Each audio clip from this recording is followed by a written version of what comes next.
오늘은 말라기 3장 1절에서 6절까지 본문 말씀으로 언약의 사자라는 제목의 말씀을 우리가 같이 묵상하도록 하겠습니다.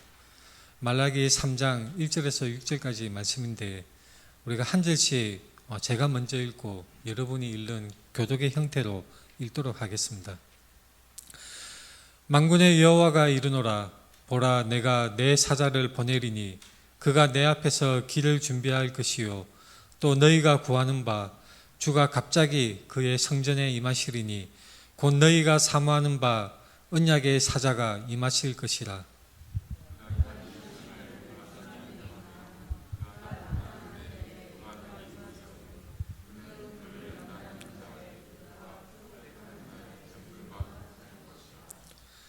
그가 은을 연단하여 깨끗하게 하는 자같이 앉아서 레위 자손을 깨끗하게 하되 금, 은같이 그들을 연단하리니 그들이 공의로운 제물을 나 여호와께 바칠 것이라.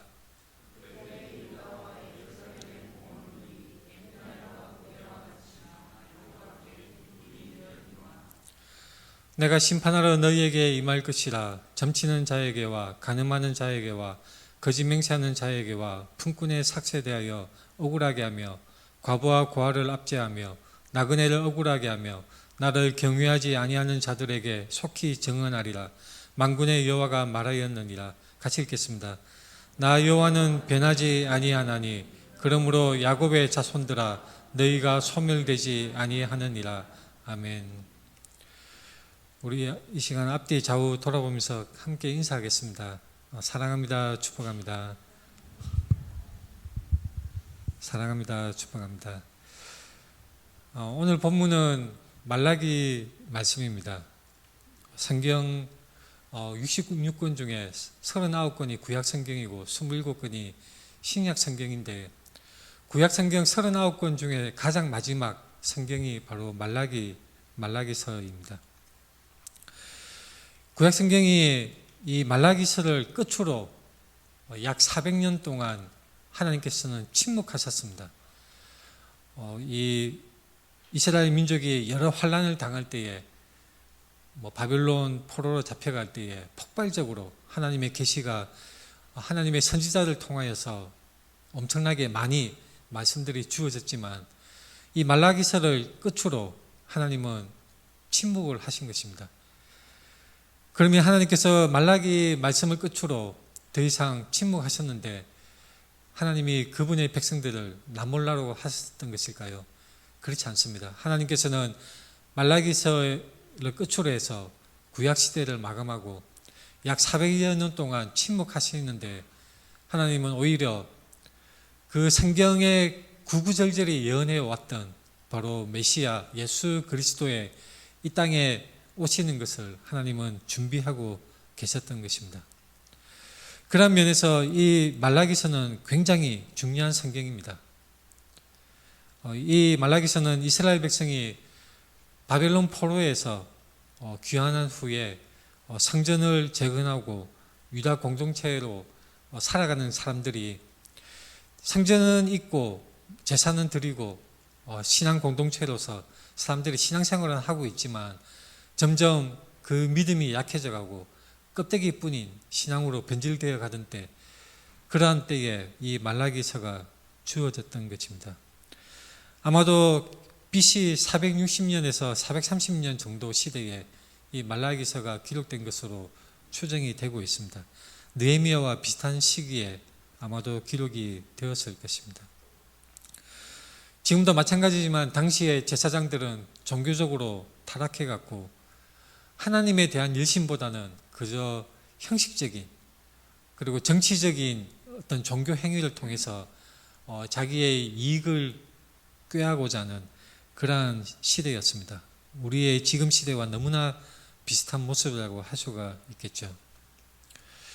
유다는 당시에 이 페르시아 제국의 속주로 그렇게 있었습니다. 그래서 정치적 독립은 없었지만 종교적으로는 자치적인 그런 경제적으로 종교적으로 약간 불안정한 그러한 시기였습니다.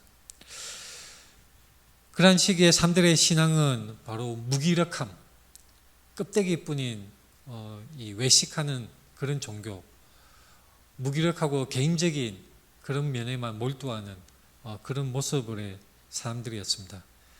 우리 현대의 종교인들, 현대의 교회 다니는 사람들의 모습과 굉장히 유사하다고 할 수가 있습니다.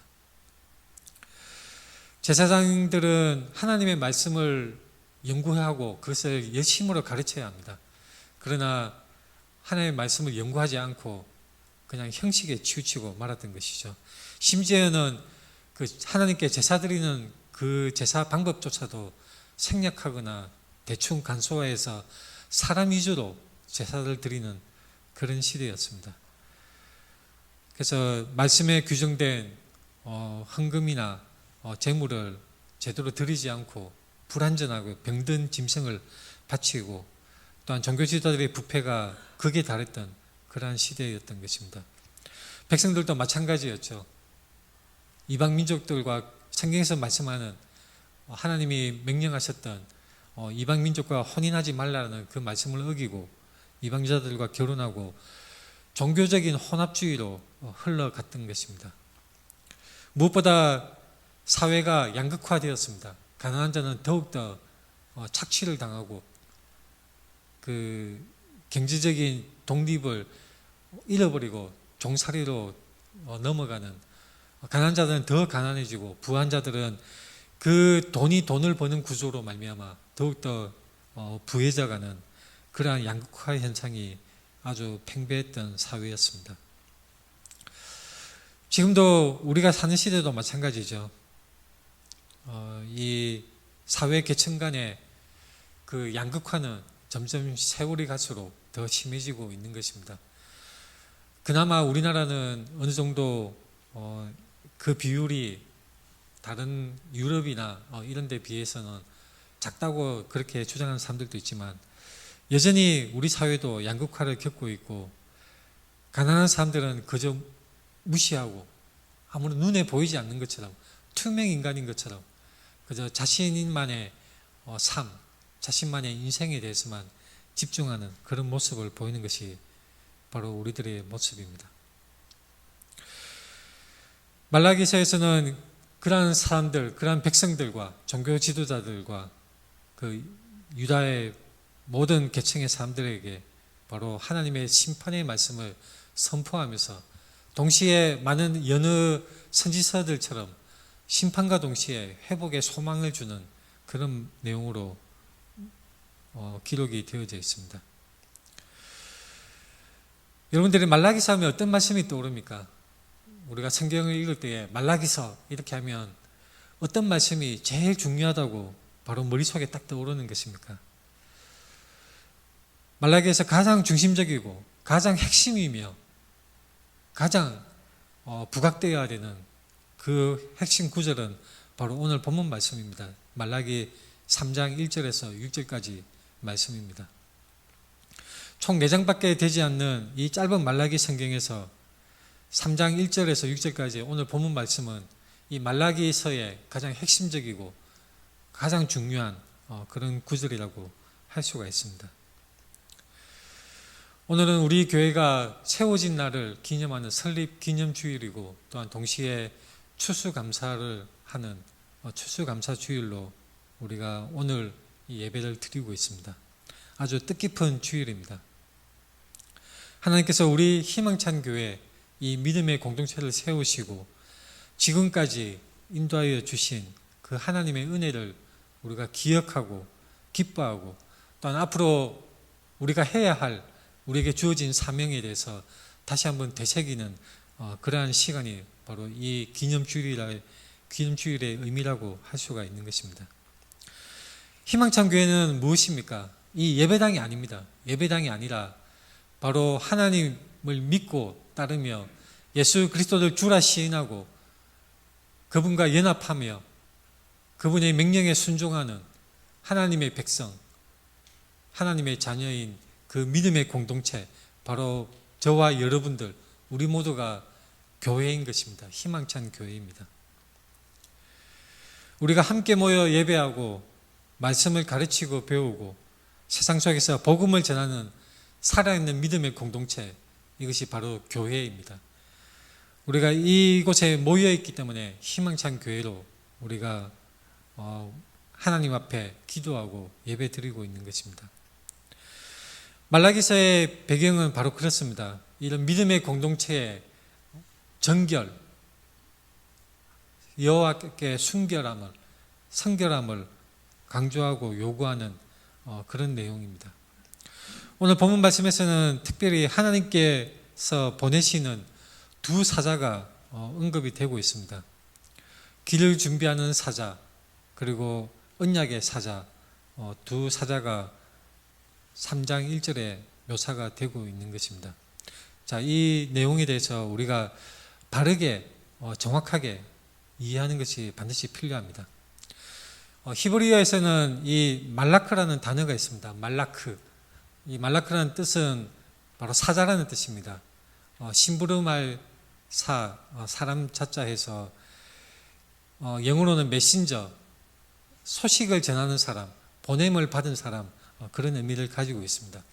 히브리에서 이 말라크라는 단어의 뜻은 단순히 보내는 사람의 그 말을 전하는 것일 뿐만 아니라 보내는 사람의 그 뜻을 시행하고 또한 수행하기를 독려하는 그런 사역자의 의미도 가지고 있는 것입니다. 이 사자라는 표현은 굉장히 중요한 단어입니다. 단순히 소식만을 전하는 것이 아니라 하나님의 사자라고 하면 바로 하나님의 뜻을 역사 속에서 실천하는 자로 그런 의미를 가지고 있습니다. 언약의 사자, 이 바로 결론부터 말씀드리자면 언약의 사자는 누구를 가리키는 것일까요? 이 히브리어 원어에서는 정관사 하가 붙어 있습니다. 바로 그 언약의 사자, 하나님이 보내시는 메시아 예수 그리스도를 말씀하고 있는 것입니다. 예수 그리스도는 단순한 하나님의 메신저, 하나님의 그런 메시지를 전달하는 분이 아니라 언약 자체를 시행하고 중보하는 하나님의 보내신 분인 것입니다. 복음을 전하고 하나님의 뜻을 이루는 사명자인 것입니다. 그리고 우리 교회라고 하는 것은 바로 이 사명을 이어받은 사람이라고 우리가 적용을 할 수가 있습니다. 이 말라크가 하나님이 아니라 사자라는 그 뜻 자체인데 히브리어는 의미가 변화되어서 단어 뜻이 문법적인 그 구성 요소가 바뀝니다. 그래서 말라크 사자라는 뜻인데 말라기 이 말라기라고 하게 되면 바로 나의 사자라는 뜻이 되는 것입니다. 이것이 말라기서 이름의 명칭의 원어적 뜻입니다. 나의 사자, 말라키 이것이 원어적인 뜻으로 나의 사자라는 뜻으로 사용된 것입니다. 이것이 말라기라는 사람의 정말 구체적인 사람이 쓴 것일까요? 아니면 그 직분을 받은 하나님으로부터 보냄을 받은 그런 직분의 이름으로 이 선지서 말라기서가 쓰여졌을까요? 정확한 것은 우리가 알 수가 없습니다. 어떤 신학자들은 구체적인 선지자의 이름이었다 그렇게 말하는 사람도 있고 그것이 아니라 마치 목사나 전도사 같은 직분의 이름으로 한 익명의 선지자가 이 성경을 기록을 했다라고 주장을 하기도 합니다. 왜냐하면 말라기라는 이름이 다른 성경에는 나오지 않기 때문이죠. 말라기서 3장 1절에서는 내가 나의 사자를 보내리니 바로 그 부분의 단어도 나의 사자 말라기입니다. 이 오늘 본문 말씀에서는 만군의 여호와가 이르노라 보라 내가 내 사자를 보내리니 자 한번 눈여겨봐 주십시오. 만군의 여호와가 이르노라 보라 내가 내 사자를 보내리니 자 이 사자는 하나님께서 보내시는 사자입니다. 근데 이 사자가 어떤 일을 하느냐 그가 내 앞에서 길을 준비한다고 말씀하고 있습니다.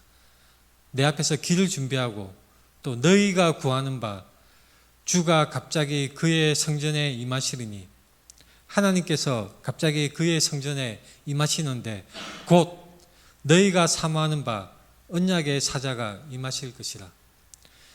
자, 이 곧이라는 말은 결국 앞절을 해석을 하는 의미가 되는 것이죠.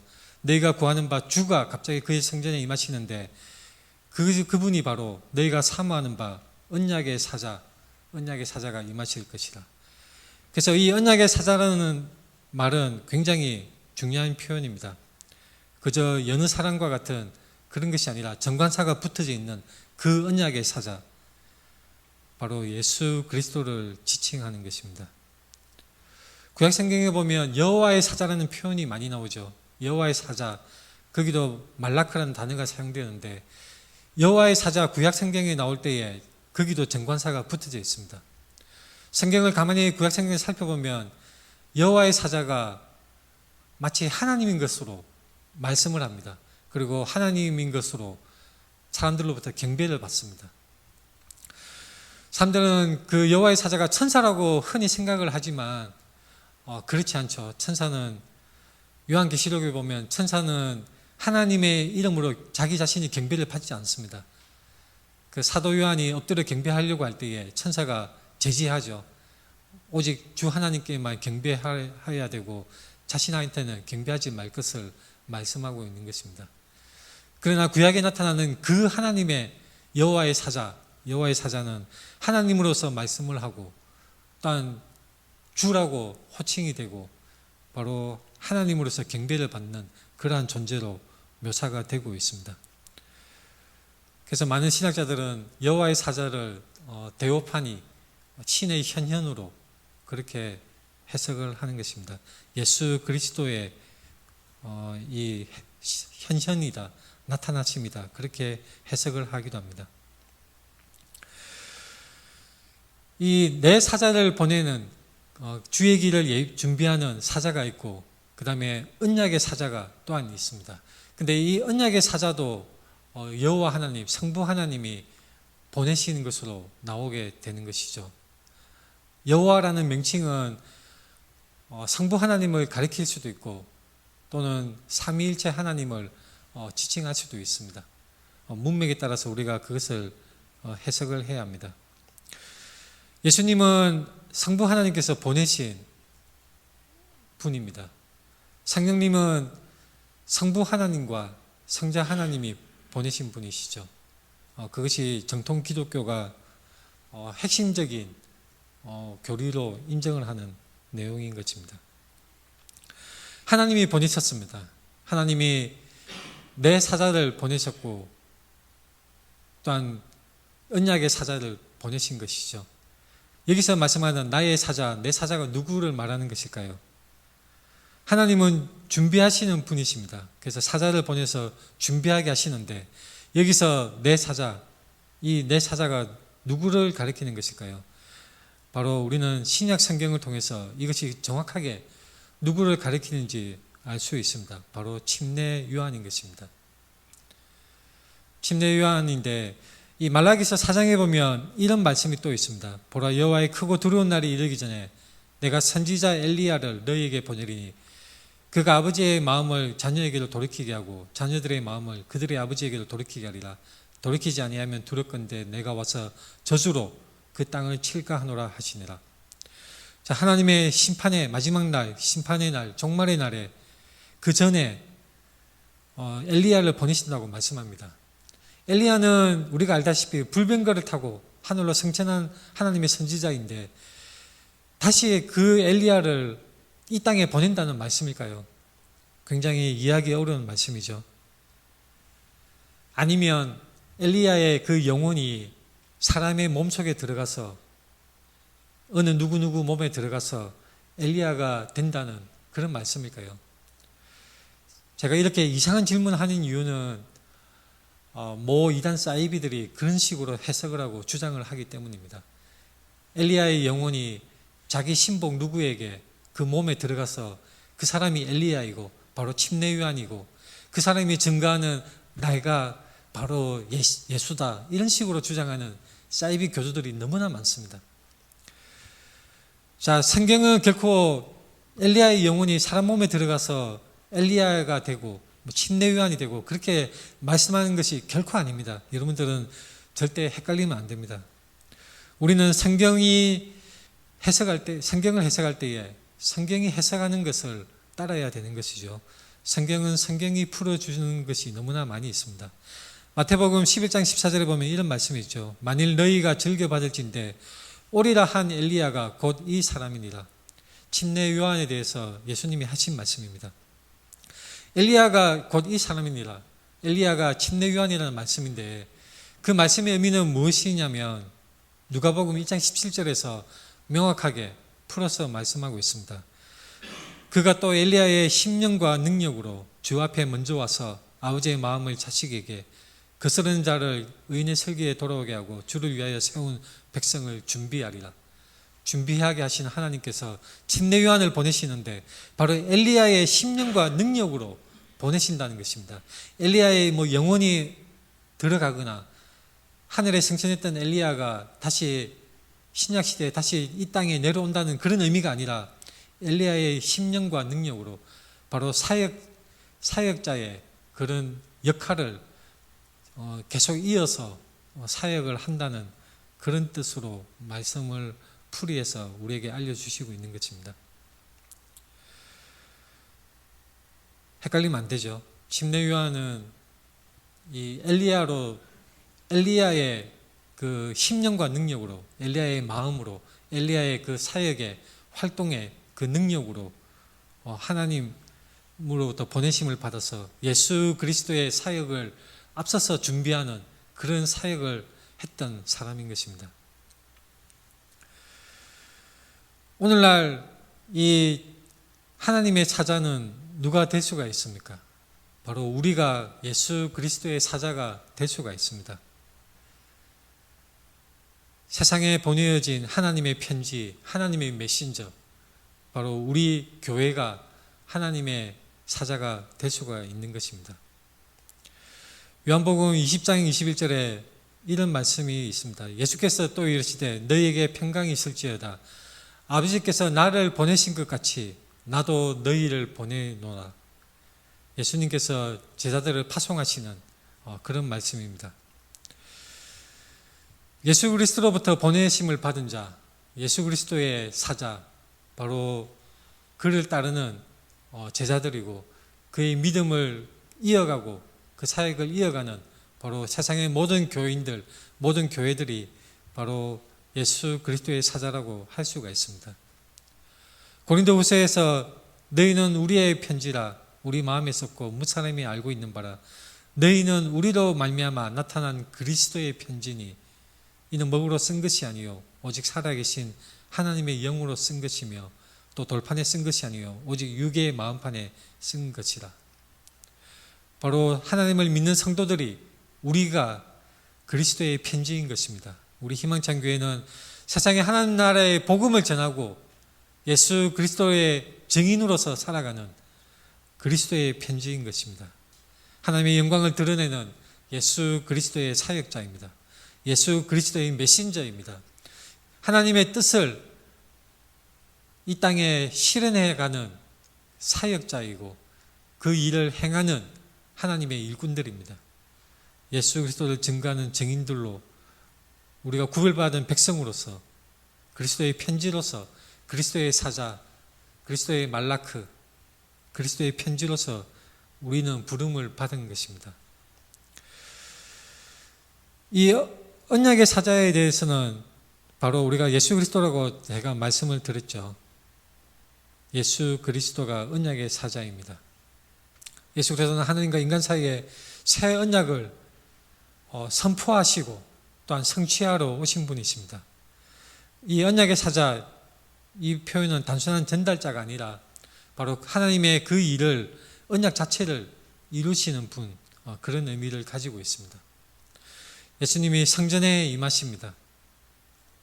단순히 성전을 정화시킨 그 사건뿐만 아니라 그리스도의 몸 되시고 또한 하나님의 성전되는 교회에 예수 그리스도께서 임재하여 주시는 것입니다. 교회는 바로 하나님의 임재가 머무는 곳입니다. 오늘날 저와 여러분들, 우리 교회가 바로 하나님께서 머무시는, 하나님이 임재하시는 곳입니다. 예수님이 중심이 되는 믿음의 공동체입니다.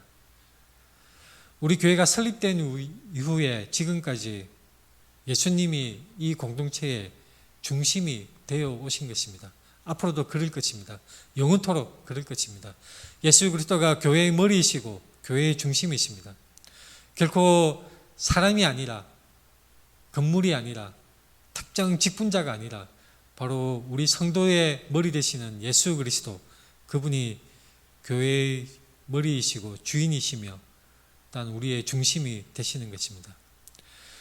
따라서 교회의 모든 사역, 모든 예배, 모든 활동과 교육과 선교, 전도, 모든 이런 사역들이 다 예수 그리스도를 중심으로 이루어져야 합니다.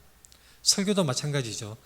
성경의 중심 예수 그리스도, 설교 메시지의 가장 핵심 중심은 예수 그리스도입니다. 언약의 사자이신 예수님이 임하시는 교회, 그것이 바로 하나님께서 기뻐하시는 교회입니다. 만약 하나님이 기뻐하시지 않는 교회도 있을까요? 그렇죠. 하나님께서 버리시는, 촛대를 옮기시는 교회도 있을 수 있습니다. 예수 그리스도가 우리 가운데 계시지 않는다면 하나님과 관계가 없는 교회가 되고 맙니다. 예수님이 우리 가운데, 우리 중심에 계시지 않는다면 비록 우리의 겉모습은 기독교이고 겉모습은 마치 교회에 번지르한 그런 종교인의 모습이 나타날지라도 예수 그리스도가 우리 가운데 없다면, 예수 그리스도가 우리의 삶 속에 중심이 아니라, 우리 삶의 목표가 아니라, 우리 삶의 목적이 아니라, 우리 삶의 핵심이 아니라 상관이 없는 것으로 우리가 살아간다면 우리는 그리스도와 상관이 없는 그런 안타까운 존재가 되고 마는 것입니다. 예수 그리스도가 핵심입니다. 오늘날 많은 교회들이 이것을 잃어버렸죠. 설교 강단에서 툭 하면 철학적인 얘기를 하고 인문학자들의 이론들을 주장을 하지만 정작 핵심인 예수 그리스도를 증거하는 교회가 너무나 귀하게 된 시대에 우리가 살고 있습니다. 우리도 늘 경각심을 가지고 나와 나의 동료, 이 믿음의 공동체, 우리 희망찬 공동체에 조그만 모임일지라도, 기도 모임이든 사역 모임이든 전도 모임이든 예배를 드리는 모임이든 간에 그 중심에 무엇이 있는가 우리는 늘 경각심을 가지고 살펴보아야 합니다. 너무나 중요합니다. 우리 희망찬 교회가 살아갈 방법 오직 예수 그리스도밖에 없습니다. 예수 그리스도를 떠난다면 아무것도 아닌 게 되고 오히려 하나님께서 싫어하시고 가증히 여기시는 그런 안타까운 경우가 되고 마는 것입니다. 예수 그리스도는 어떤 분입니까? 바로 언약의 중보자이십니다. 교회는 그 언약을 지키는 공동체로 살아가야 합니다. 히브리서 8장에 이렇게 말씀합니다. 그러나 이제 그는 더 아름다운 직분을 얻으셨으니 그는 더 좋은 약속으로 세우신 더 좋은 언약의 중보자시라. 9장 15절에 그는 새 언약의 중보자이시니, 새 언약의 중보자이시니, 뒷부분에 부르심을 입은 자로 하여금 영원한 기업의 약속을 얻게 하려 하심이라. 예수 그리스도, 여러분 중심에 예수 그리스도가 있습니까? 여러분의 말과 행동과 모든 생각 속에 그리스도가 있습니까? 피 묻은 그리스도의 그 영향력이 여러분의 삶을 주장하고 있습니까? 아주 중요한 질문입니다. 곰곰이 여러분들이 정직하게 이 질문에 스스로 한번 생각해 보십시오. 말라기서의 메시지는 심판을 선포하는 단순한 경고에 그치는 것이 아닙니다.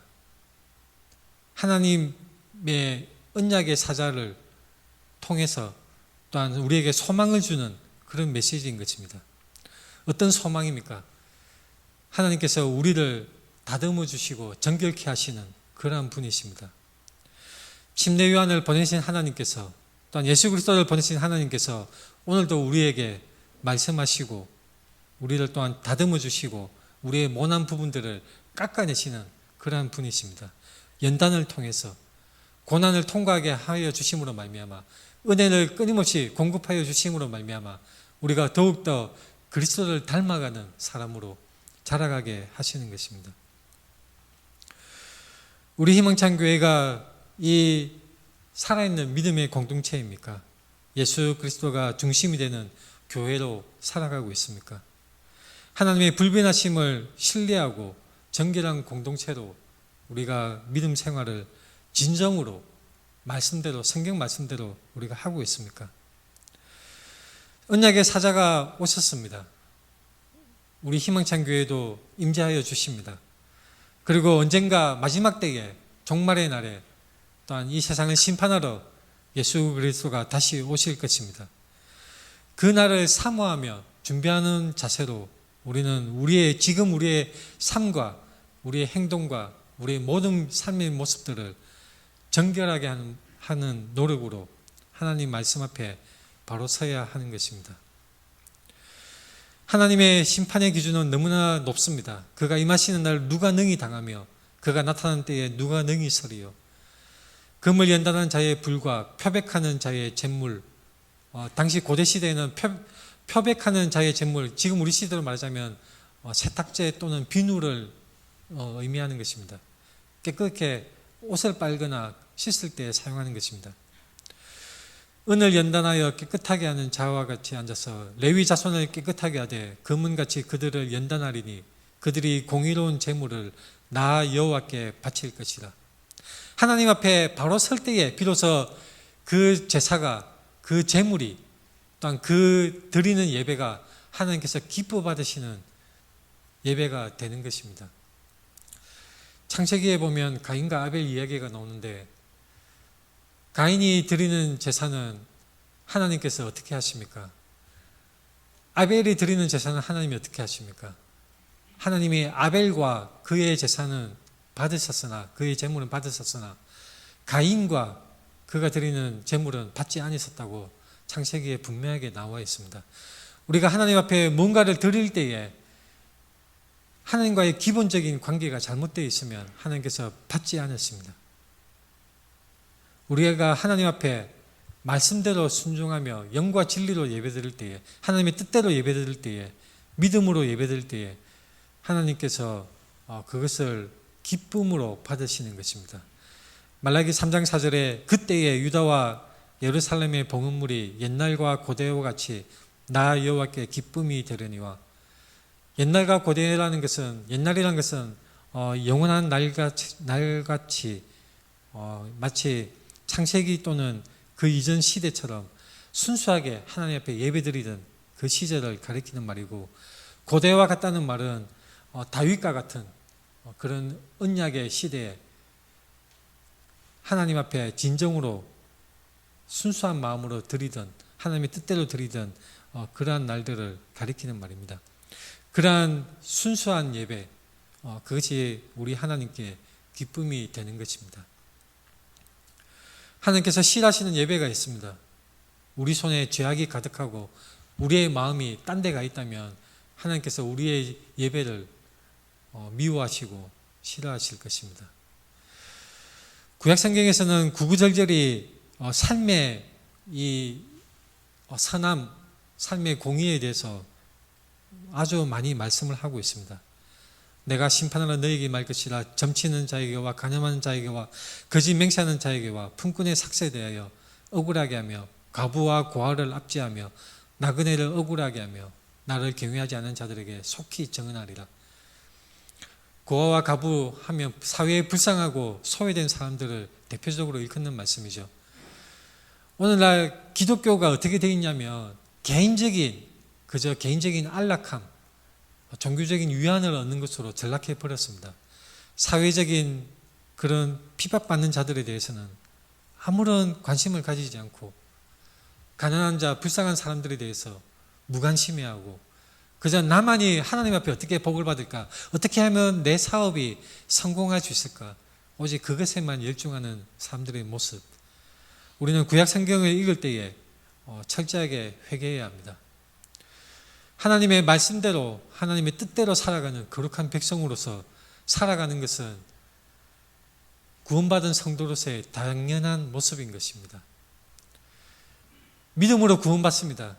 맞는 말이죠. 그러나 구원받은 사람들에게, 믿음으로 진정한 참된 믿음 있는 사람에게는 또한 선한 행위가 열매로서 나타나는 것입니다. 저는 3장 6절을 말씀해서 정말 큰 위로를 받습니다. 하나님 앞에 자격 없음, 하나님의 그 기준에 턱없이 마치 존 메가더 목사님의 그 비유를 인용하자면 이 구원의 그 다리를 건너기 위해서 태평양을 마치 제자리 뛰기로 건너려고 하는 사람처럼 우리에게는 우리 자신의 능력과 행위로는 전혀 불가능한 그러한 것이 바로 구원받는 것입니다. 우리 자신의 사람의 행위로 결코 불가능한 그러한 것인데 하나님께서 하나님의 능력으로 우리를 구원하여 주십니다. 우리의 소망이 여기에 있습니다. 나 여호와는 변하지 아니하나니. 우리 하나님은 변함이 없으신 분이십니다. 우리 하나님은 언약을 지키시는 분이시고 약속을 끝까지 지키시고 이루어 주시는 분이십니다. 이렇게 말씀하시죠. 야곱의 자손들아 너희가 소멸되지 아니하느니라. 하나님은 소멸하는 불이십니다. 신명기 4장 24절에 내 하나님 여호와는 소멸하는 불이시요 질투하시는 하나님이시다. 히브리서 12장 29절에 우리 하나님은 소멸하는 불이십니다. 그 불에 가까이 할 때에 버틸 수 있는 것은 아무것도 없습니다. 그 어떤 것도 더러움이 있다면 다 타버리고 말 것입니다. 그러나 우리 하나님의 은혜로 말미암아 하나님의 언약의 그 약속으로 우리는 소멸되지 아니하는 그러한 은혜를 누리게 되는 것입니다. 우리가 이 하나님을 의지하고 주님의 백성으로서 마땅한 삶을 살아가도록 우리의 삶을 점검하고 늘 회개하며 늘 하나님 앞으로 돌아가는 그런 믿음의 삶을 사시는 우리 희망찬 교회가 되기를 주님의 이름으로 축원합니다. 기도드리겠습니다.